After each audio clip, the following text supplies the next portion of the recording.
My brothers and sisters, welcome to episode number 191 in the Gospel of John. This is the Best of John, volume 9, and we're going to focus today on how do I interact with God. Specifically, what does John say about how should I interact from God? So, let's start. If you're far away, you're in good company.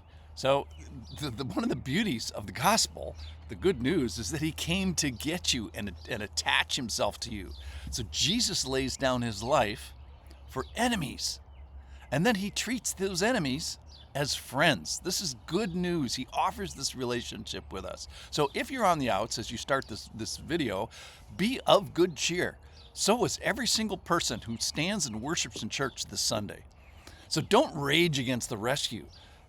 Try not to love your sin to your own ruin. And don't be surprised then about these relationship behaviors that are important for relationship building with him and also with his people. All right, so one of the things that John talks about, and this was the craziest thing about God, is the fact that he cares about his relationship with you. That's sort of the crazy thing, number one. The thing that was most crazy to me, even beyond that, is the way that he describes that he is going to go about having this relationship with you, which is he's going to leave. So I think it's the strangest thing in the Bible. It's for sure my favorite discovery in the Bible. It's from John 16. I'm going to start in verse 5. But now I'm going to go to him who sent me. This is Jesus talking. And none of you ask me, where am I going? But because I have said these things to you, sorrow has filled your heart. So he's at the Last Supper and he's saying, I'm going to leave. Verse 7, nevertheless, I tell you the truth, it is to your advantage that I go away. So Jesus says, it's better if I go. Now, why is that? Well, your success in a relationship with him is on his mind. He wants the best for you. He says it's better for you. He wants prosperity, real prosperity for you. And how does he do that? So he wants to give himself in a unique way. So how does he do that? By going away and then giving an indwelling. So where do I access God? How do I interact for him? Listen to this. It's to your great advantage that he goes away. That's the kind of the big mind-blowing thought. Well, why? So how does this help us? Well, in two ways. So then we have Jesus at a distance interceding. It's like he's firing in the artillery from a distance and then helping us from a distance. And then we have the Holy Spirit, which he said he lives to intercede inside of us. So the Holy Spirit is helping us from the inside. Jesus is interceding with his artillery from a distance. So Jesus goes away so that the Holy Spirit can stay and stay and stay. So here's my question to you today. Let's talk about pain points. Do you need help with a situation that only God can help you? Or do you have a circumstance in your life that you do not prefer? Or perhaps there's this brewing conviction that you have that you've not yet acted upon. So God does not promise separation from, these troubles. But what he does promise is himself in two ways, interceding for you and indwelling you. So you might need some artillery at a distance and help locally.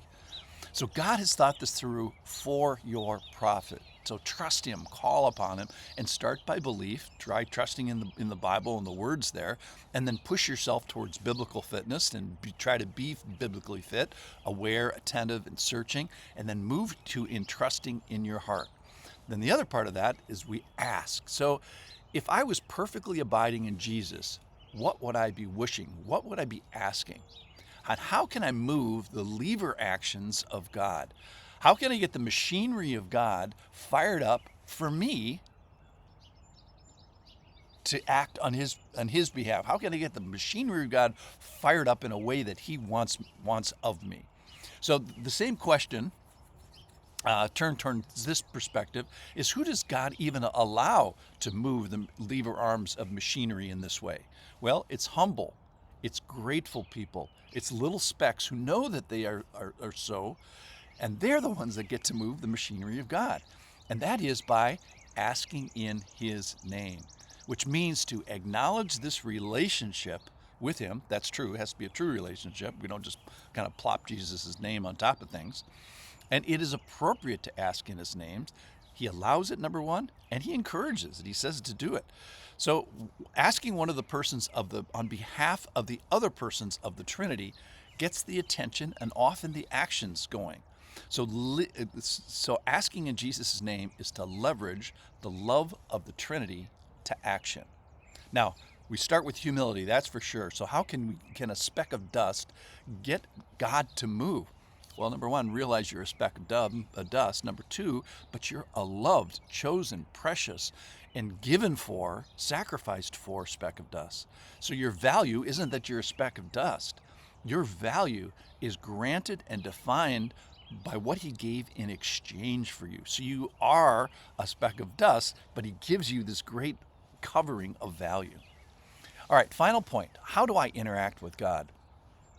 We've got the indwelling of the Spirit. We've got the artillery of Jesus interceding at a distance. And then we have the ongoing unity of individuals that stand together in singularity, that unity of the church. During the Last Supper, Jesus asks, Holy Father, keep them in your name, which you have given me, that they may be one, unified, even as we are one. So it was the last prayer that he asks for, and he says, this is what I'm dreaming for you as a body.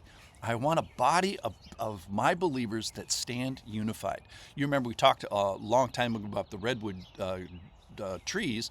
They're up to 380 feet tall, but they're only 13 feet deep below the earth. Well, how is that mechanically possible? Well, the only way that makes it possible is this interdigitation of the root system. So that's why there's this stand of tree like that stands, only because of their mutual support of one another.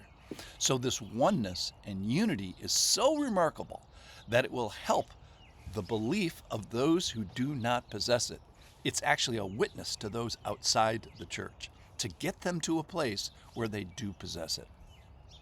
So how do I interact with God?